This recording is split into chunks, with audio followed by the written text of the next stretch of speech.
यहाँ भूपेश बघेल कह रहे हैं, जैसे ईवीएम के बारे में कुछ बोलो, भारतीय जनता पार्टी को बहुत ज़ोर से मिर्चा लगती हैं। अभी जो चुनाव के नतीजे हैं 3 राज्यों के, राजस्थान, मध्य प्रदेश और छत्तीसगढ़, इन तीनों राज्यों में कांग्रेस हार गई है और भारतीय जनता पार्टी की सरकार पूर्ण बहुमत से, बहुत ही हैवी मेजोरिटी से बन गई है, जिसके बाद ईवीएम को लेकर के एक बार फिर से विरोध शुरू हो गया है।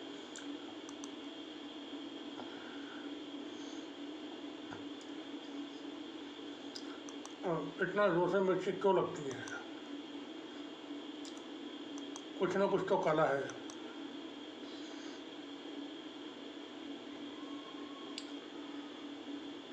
तो जो भी बात होगी वो आपके सामने होगी, ये कह रहे हैं भूपेश बघेल।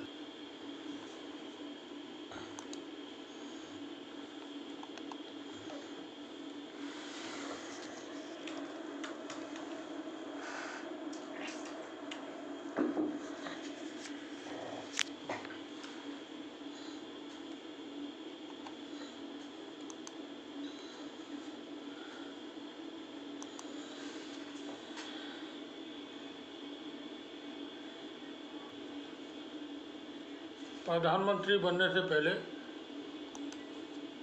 माननीय प्रधानमंत्री नरेंद्र मोदी ईवीएम को लेकर के कहते थे,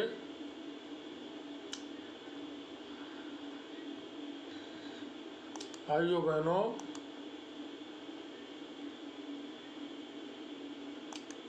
अरे दुनिया के पढ़े लिखे देश भी जब चुनाव होता है ना, तो बैलेट पेपर पर ठप्पा मारते हैं। बैलेट पेपर पर नाम पढ़ करके आज भी ठप्पा मारते हैं।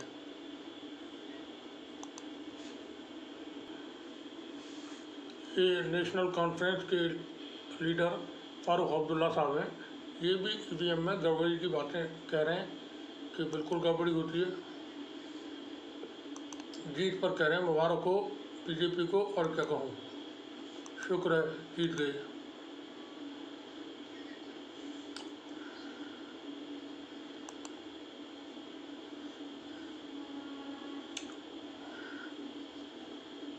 इनसे सवाल किया गया, क्या लगता है सर आपको जीत की वजह क्या लगती है? तो क्या कहते हैं वो बताते हैं आपको। ईवीएम की तरफ कुछ आप इशारा कर रहे हैं। और फारूक अब्दुल्ला कह रहे हैं ईवीएम को देखना पड़ेगा।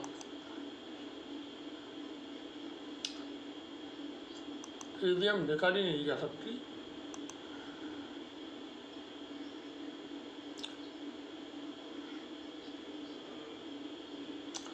ईवीएम को हमें किसी तरह से ठीक करना होगा। जो आप वोट डालें, जिस व्यक्ति को डालें उसी को जाए। अब इनसे सवाल किया गया है कि आपको लगता है सर ईवीएम में कुछ गड़बड़ियाँ हैं? तो कहते हैं हाँ, वो मैं खुद माना था, है गड़बड़ी है।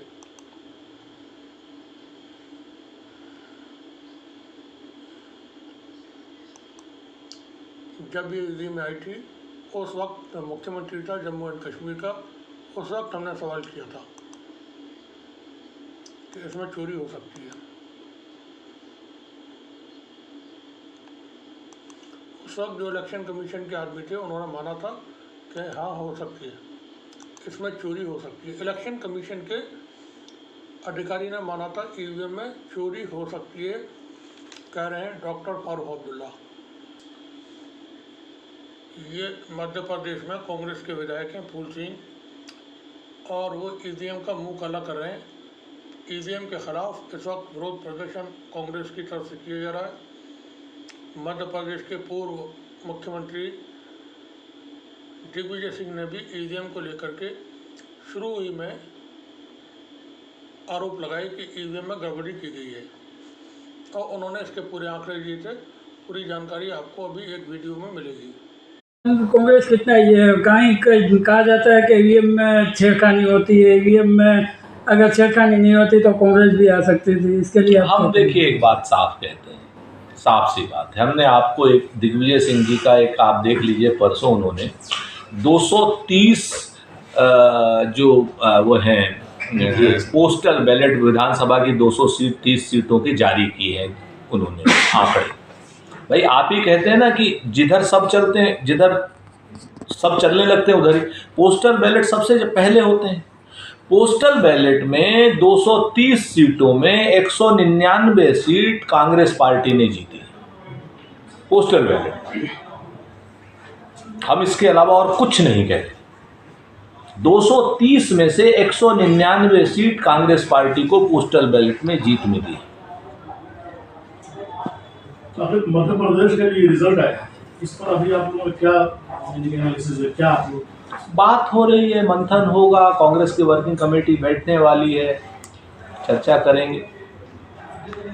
क्योंकि ये बात तो हम लोग भी देख रहे थे कि इलेक्शन से पहले तो बिल्कुल कांग्रेस की हवा अचानक आते इतने बड़े फर्क से ये हार जीत हुई है। अब वो नहीं समझ, मैं आपको बता, मैं 2 महीने था, मेरे को बिल्कुल, मैं आज तक नहीं कभी मैंने कहा, कभी नहीं कहा। ये पहला चुनाव है जिसमें मैं ये कह पा रहा हूँ निजाम भाई कि मुझे इलेक्शन के रिजल्ट्स नहीं समझ आ रहे। हम 14 हारे, हमें समझ में आए, हम 19 हारे, हमें समझ में आए, हम उत्तर प्रदेश हारे, हमें समझ में आए, हमें समझ में आए। मध्य प्रदेश नहीं समझ में आ रहा, राजस्थान हम लोग लड़के हारे हैं, समझ में आ रहा है, लेकिन मध्य प्रदेश नहीं समझ। वहाँ आम आदमी, मतलब एक एक आदमी भाजपा का कह रहा था हमसे कि आप जीत रहे, कोई 122 सीट दे रहा था हमको, कोई 130 सीट दे रहा था, वो उस भाजपा के लोग जिम्मेवार। छत्तीसगढ़ तो और ज्यादा श्योर था। श्योरिटी एक अलग बात है। छत्तीसगढ़ प्रदेश की हवा बता रहे, वैसे छत्तीसगढ़ हम बहुत मजबूती से लड़ करके हारे। देखिए, लोकतंत्र में आपको जनता के जनादेश का सम्मान करना है, जनादेश का सम्मान है। मध्य प्रदेश में हमें भी जनादेश, मतलब ये जो हुआ ना, इतना अंतर जो है वो हमें नहीं समझ आ रहा है। आप ये देखो ना, 230 में से बैलेट में हम 199 सीटें जीत रहे हैं और बाकी उस पर हम 164 सीट हार रहे हैं। एक सवाल सर और है कि जैसे उज्जैन में दिखाया कि चुनाव के पहले ही जो डेट निर्धारित था 2 तारीख, उसके पहले बैलेट खोल दिए गए थे, पोस्टल बैलेट।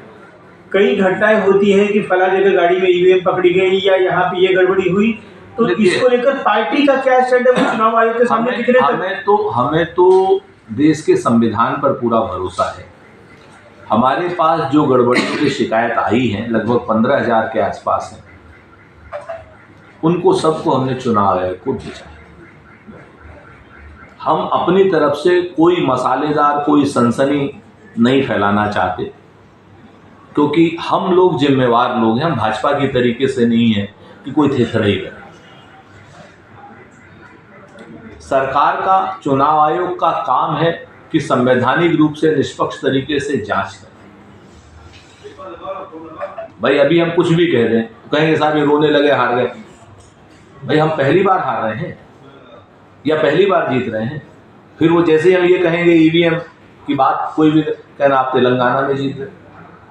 मतलब इन सब चीजों से आपको हमको भरमाया जा रहा है, हमको इधर उधर भटकाया जा रहा है। तो ये अटकाने और भटकाने और लटकाने की जो पॉलिसी है ना भाजपा की, इसमें हम नहीं फंसने वाले।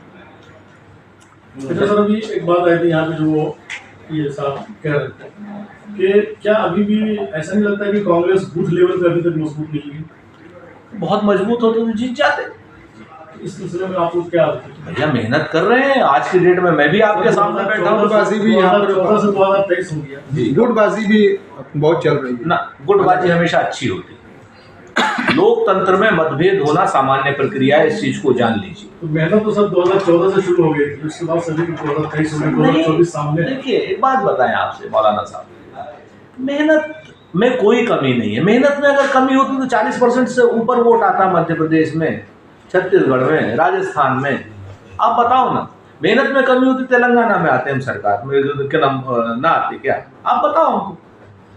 मेहनत में कमी नहीं है बड़े भाई, कमी कहीं और है। कोई ऐसी चीज है जो मिसिंग है। राहुल गांधी से ज्यादा मेहनत की नरेंद्र मोदी ने, आप बताओ। प्रियंका गांधी से ज्यादा करी नरेंद्र मोदी जी ने मेहनत। दिग्विजय सिंह से ज्यादा मेहनत करी शिवराज सिंह ने। कमलनाथ जी से ज्यादा मेहनत करी। भूपेश बघेल जी से अशोक गहलोत जी, बताओ इस उम्र में मतलब कितना उन्होंने मेहनत की है। खाली ये कह देने से हम चुनाव हार गए तो मतलब हमारा कार्यकर्ता घर बैठा था, नहीं, गलत बात है। कार्यकर्ता ने खूब मेहनत की, हमें कार्यकर्ता से कोई शिकायत नहीं, कोई कतई एक नए पैसे की हमारे कार्यकर्ता से हमें शिकायत नहीं है। कार्यकर्ता हमारा शेर है, बब्बर शेर। नहीं जीत पाए। कार्यकर्ता को लेकर के हमें कोई शिकायत नहीं, कतई, चाहे वो सोशल मीडिया का कार्यकर्ता हो। सोशल मीडिया के कार्यकर्ता तो पिछले 1 साल से आप सब लोग कह रहे हो, जब से सुप्रिया जी आई हमारे यहाँ पर, उसमें सोशल मीडिया के उसमें आप इस चीज को देखो कि हम उनसे 21 नहीं 25 पढ़ रहे हैं। यस, तो कार्यकर्ता की मेहनत तो है ना, हम कैसे नकार दें? चुनाव हार जाएंगे तो कार्यकर्ता की मेहनत नकार देंगे? नहीं नकारेंगे। वो उन्होंने बहुत मेहनत की, कार्यकर्ता भाई हमारा देर तुल्य है। थैंक यू आप लोग। क्या ईवीएम के साथ छेड़छाड़ करके चुनावी नतीजे बदले जा रहे हैं? क्या भाजपा का ये दावा दुरुस्त है कि ईवीएम का मतलब होता है every vote for Modi? EVM को लेकर विपक्षी दलों की आशंकाएं लगातार बढ़ती जा रही हैं और विपक्षी पार्टियां इस सिलसिले में चुनाव आयोग से ठोस कार्रवाई की मांग कर रही हैं। पिछले गुरुवार को सीनियर लीडर शरद पवार के घर विपक्षी दलों की एक बैठक हुई, जिसमें ईवीएम मशीनों में हो रही हेराफेरी पर विपक्षी दलों ने अपनी चिंता व्यक्त की है। कहा जा रहा है कि ईवीएम को लेकर विपक्षी दलों की आशंका इसलिए भी बढ़ गई है क्योंकि इस मशीन में कई खामियां पाई गई हैं। पहले चुनाव आयोग का ये दावा था कि ईवीएम एक स्टैंड अलोन मशीन है, लेकिन अब वे मानते हैं कि ये स्टैंड अलोन मशीन नहीं है, क्योंकि इसमें उम्मीदवार का नाम और चुनाव चिन्ह इंटरनेट से डाला जाता है। यानी ईवीएम अगर स्टैंड अलोन नहीं है तो ये किसी भी दूसरे सॉफ्टवेयर से ऑपरेट हो सकता है। मतलब इंटरनेट के जरिए इसकी हैकिंग भी आसानी से की जा सकती है। इसी तरह पहले चुनाव आयोग का दावा था कि ईवीएम में यूज की जाने वाली चिप को एक बार ही प्रोग्राम किया जा सकता है, इसका दोबारा यूज नहीं किया जा सकता। लेकिन अब आयोग ने ये कबूल किया है कि ईवीएम के चिप मल्टी प्रोग्रामेबल है।